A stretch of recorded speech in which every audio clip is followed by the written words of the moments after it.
Good evening. Ibiyan by Bita David is my name, the team lead Elders Agro Integrated Service. Welcome to Just Broiler Talk. First and foremost, I want to apologize that after the last video, which was biosecurity, we've not been on air, and then it had really called for questions from few people sending messages to know what was wrong, but it just had nothing, it didn't have anything to do with we not being able to project or I not being able to project, but just some consultancy jobs that we had around. But we're back and we need to continue from where we stopped. In the last episode, we're looking at biosecurity. It was just a wonderful time.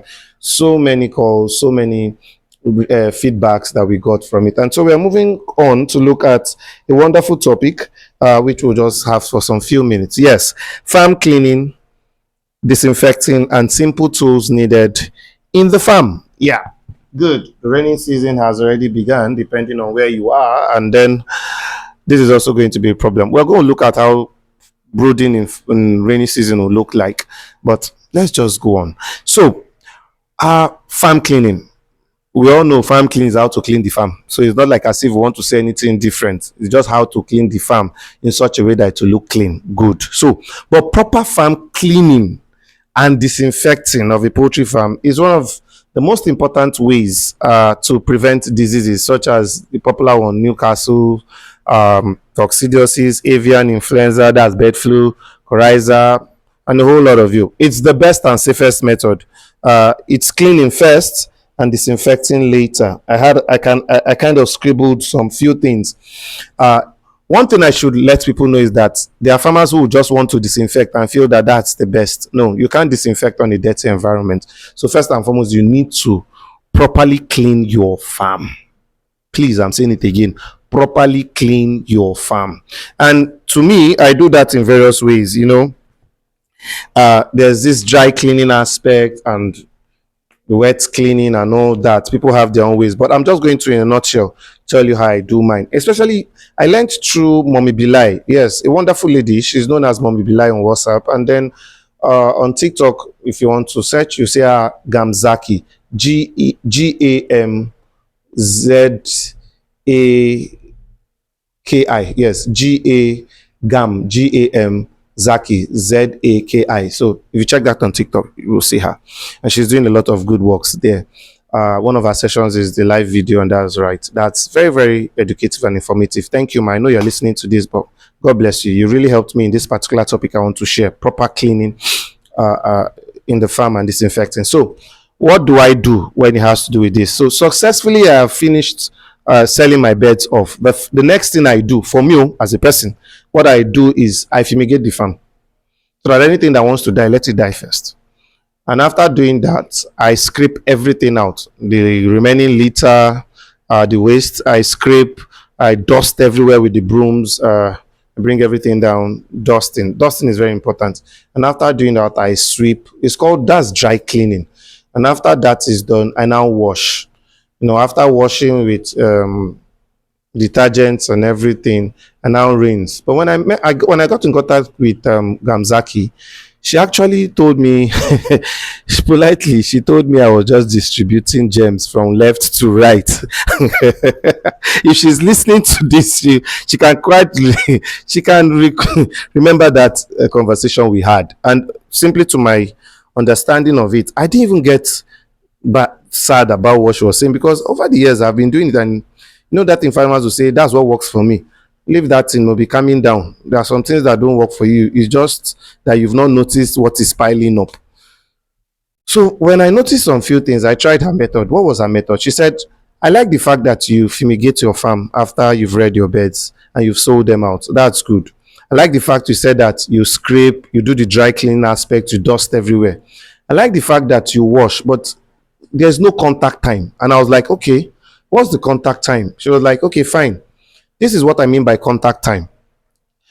The first time you washed your farm, you were just washing from left to right. You now rinsed, and you thought that was okay. What about the pathogens that were hiding in one place or the other? You just weakened them. You didn't do anything to them. They were just hiding. And then I said, well, that's true. So she said, okay, when you do your first part, which is the fumigation, And after that, you do the dry cleaning of scraping, sweeping, dusting everywhere, cobwebs and all that. The next thing you do, you've washed.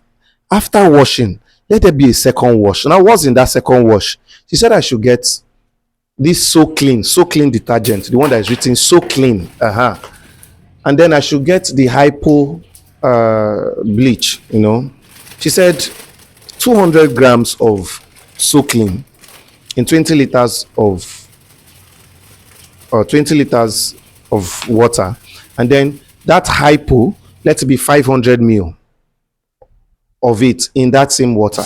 Now use it to wash the farm. Use it to wash. This is the second washing. Wash the floors, wash the walls. But this time around, don't rinse immediately. Allow it for like an hour or two. I said, So I did it. My dear, I allowed it for 2 hours. So I was very patient that day. I allowed it for 2 hours.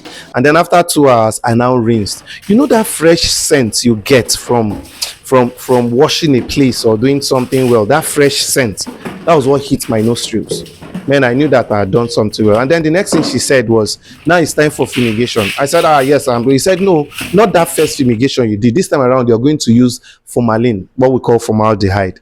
And then I got formalin. I sprayed it everywhere, at every crevice. Even before that time, that freshness I got from that, I was seeing some things come out. So by the time I sprayed the formaldehyde, like the formalin, everywhere, poured it everywhere. Like I sprayed it. I used knapsack. I also sprayed on the ground. I allowed it. I covered everywhere. I allowed it. And then after 24 hours, I opened it. Then it had dried. I saw some marks on the ground. So there was a good reaction between the formalin with the surfaces. And then I could see its impact on the things that were like I was seeing these things like insects and all that come out and all that, they were dead, and I swept. Then I now disinfected. I used an iodine based disinfection and it really worked out well. So her method was good and I've been using it. So what's that method? If you want to follow that method with my own, because she gave me thumbs up on my first two. Yes. So the first thing I do after I've sold my beds, I fumigate with my normal fumigants, sniper, all those stuffs like that. I fumigate. After fumigating, because I'll cover the place, the next day I'll raise my blinds up. I will scrape.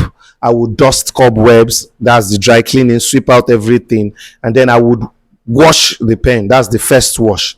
If I can do the second wash in the evening, fine, but I normally leave it to the next day.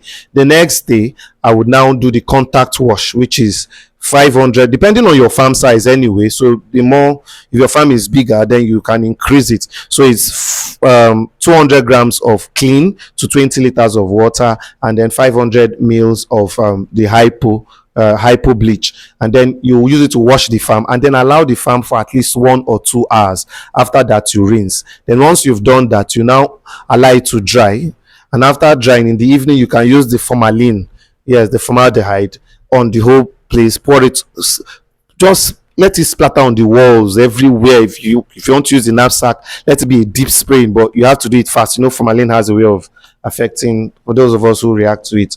And so I use that, and then after the formalin, you cover everywhere. After 24 hours, you open it, and then you disinfect using any iodine-based disinfectant like Vinco Kill and all that is okay. And then what are the simple farm tools you need on the farm?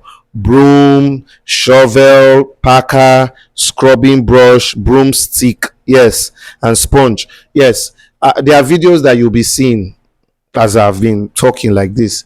Yes, you definitely know what you use the shovel for, the broom. One of the little things you're seeing there is the scrubbing brush.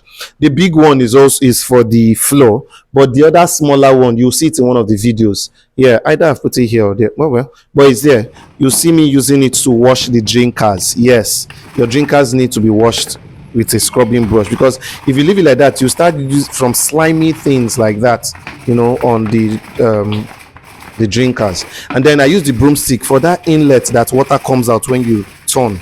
Yes, I use the broomstick because you have some dirt hiding in those crevices there. So, well, that's all I can go. It's been a nice time, and I really wanted to come back so that we could continue the Just Broiler talk.